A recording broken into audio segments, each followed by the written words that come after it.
Bonsoir à tous. Voilà. Alors, ce soir, une question a été posée qui pourrait être le prolongement d'une des dernières conférences que j'ai faites, une conférence sur le sauveur, la victime, le sauveur et le bourreau. Et donc, une personne me dit, depuis, j'identifie le sauveur au Christ, et du coup, le sauveur avec la victime et le bourreau à ses côtés, ça me dérange un peu.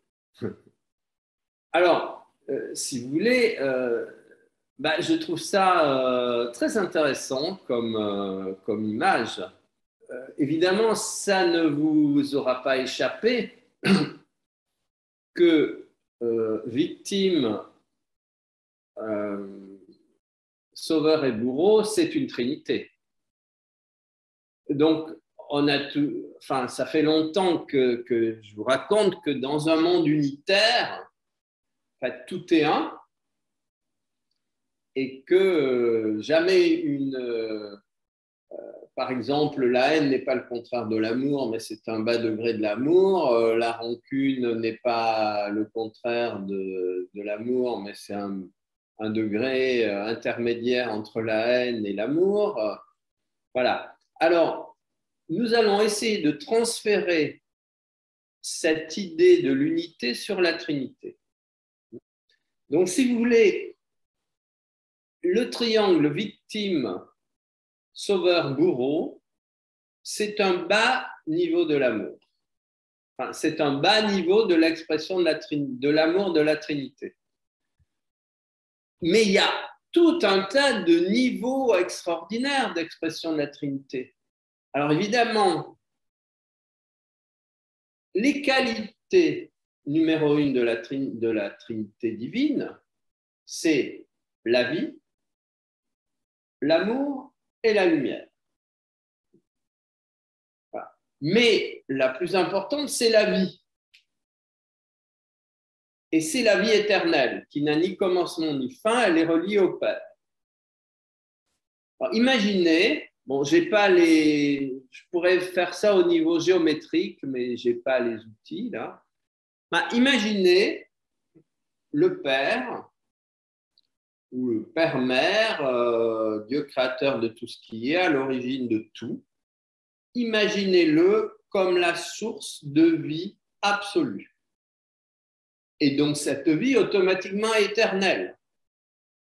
Alors il y a un sujet absolument passionnant de regarder la vie sans commencement ni fin.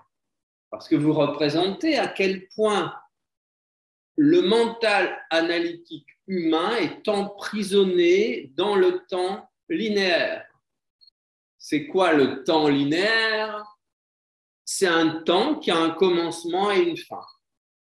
Voilà, et à partir du moment où vous identifiez au temps qui a un commencement et une fin, eh bien vous naissez, vous mourrez, c'est automatique.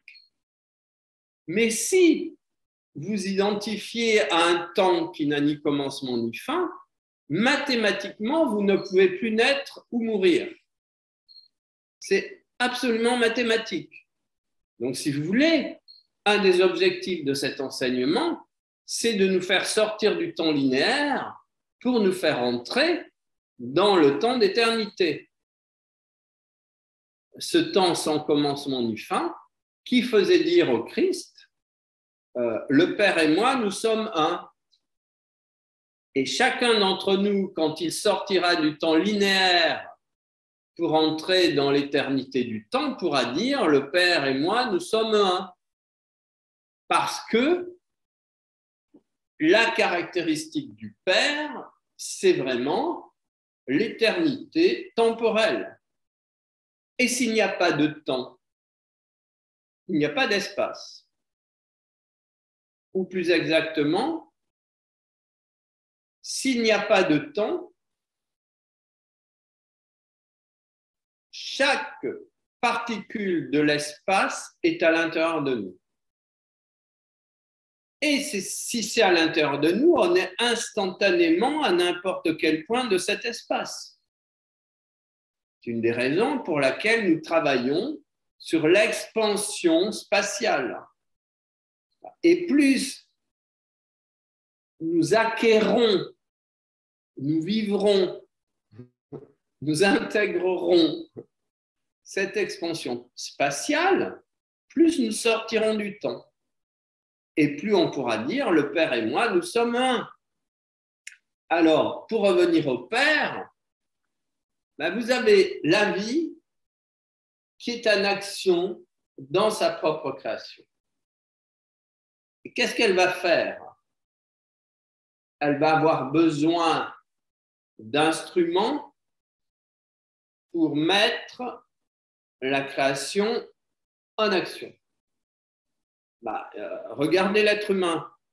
Vous avez la colonne vertébrale qui représente la vie éternelle. Vous voyez bien, on retrouve des ossements d'animaux vieux de millions d'années. L'ossature, c'est la chose la plus extraordinaire. Ce qu'il y a de plus dense dans le corps physique humain contient la mémoire d'éternité. C'est incroyable ça. Comme si cette vie éternelle du Père était allée se cacher là où personne n'irait la chercher. C'est absolument extraordinaire. Mais ça veut dire quoi? Ça veut dire que l'éternité, ou un très haut degré d'éternité, est présent jusque dans l'essence de notre corps physique. C'est un des grands prodiges de la nature humaine. Et donc, l'être humain est une représentation d'une puissance extraordinaire de tous les ingrédients qui sont à l'origine de la création. Et l'ingrédient principal, c'est la vie éternelle. Alors, la vie, cette verticalité extraordinaire, mais qui est aussi horizontalité absolue, eh bien, elle inscrit partout sa conscience de vie éternelle. Et comme nous, elle va avoir 2 bras. Et ça fait la Trinité. Nous sommes une représentation de la Trinité. Nous sommes faits à l'image et à la ressemblance du tout. Et alors, eh bien, la vie, comment va-t-elle utiliser ces 2 leviers qui sont les 2 autres aspects de la Trinité? Eh bien, elle va utiliser l'amour et la lumière. Si vous voulez, l'amour et la lumière sont les 2 outils pour accéder à la vie éternelle. Quand je dis accéder, c'est se souvenir. C'est tout. Tout est mémoire, tout est enregistré. Donc, à partir de là, vous comprenez, toutes les écoles initiatiques à toutes les époques ont enseigné à élever le niveau d'amour et le niveau de lumière.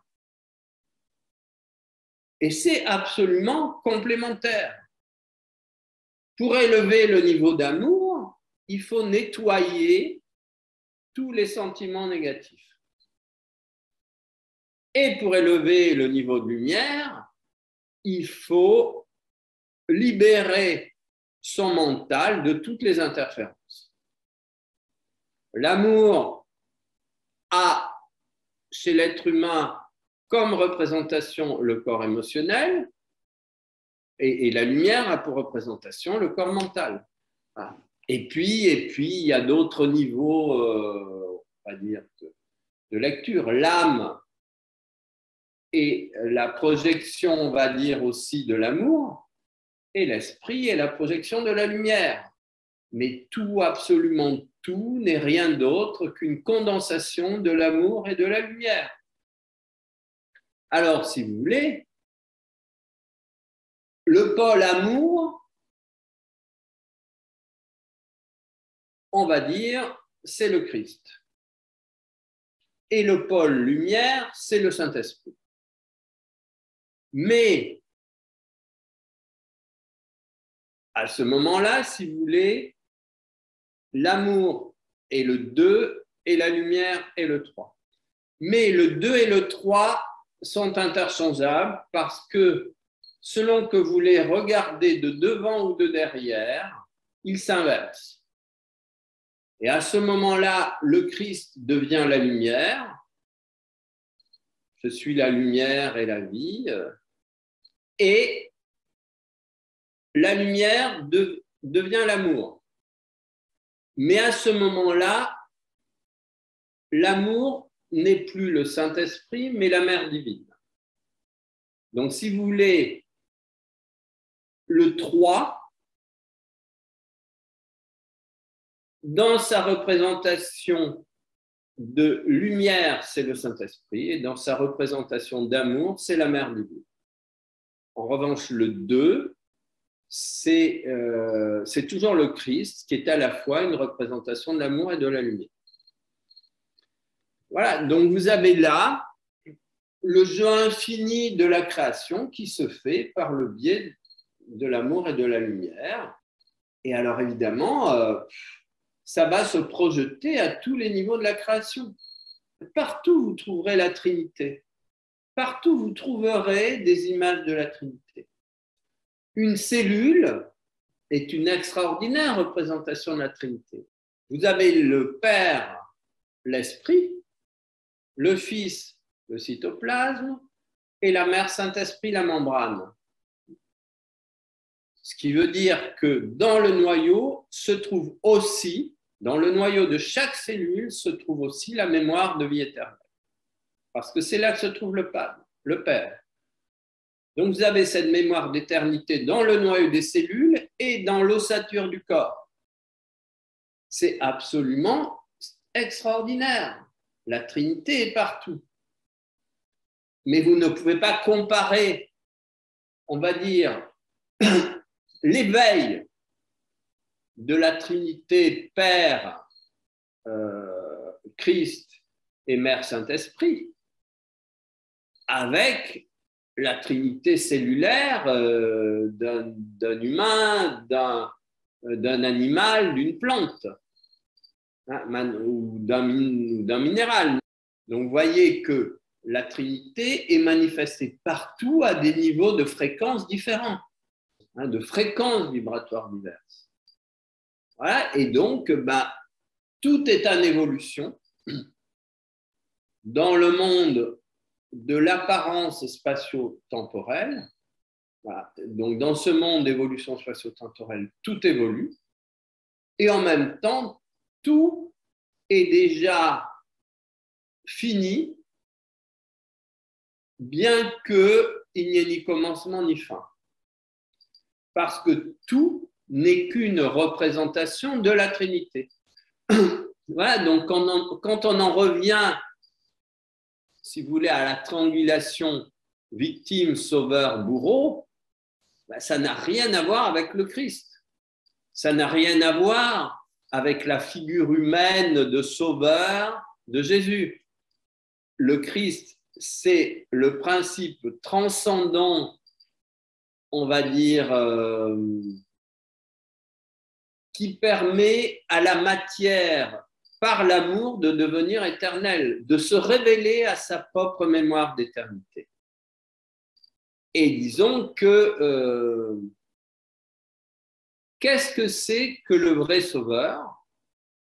C'est celui qui réveille cette mémoire de vie éternelle dans la conscience de tout ce qu'il touche. Et vous comprenez que ça n'a rien à voir avec cette image, encore une fois, de la victime, du sauveur et du bourreau, qui ne va rien réveiller du tout, parce que pour réveiller la mémoire d'éternité chez les autres, il faut l'avoir réveillée en soi. Il il faut s'en souvenir. Et là, on peut comprendre ce qu'est un archétype. L'archétype, c'est la mémoire des origines qui contient toutes les formes issues de cette mémoire.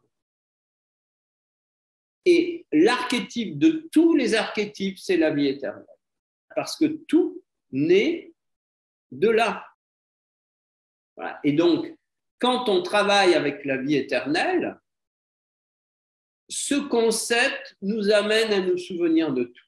Parce que c'est à l'origine de tout.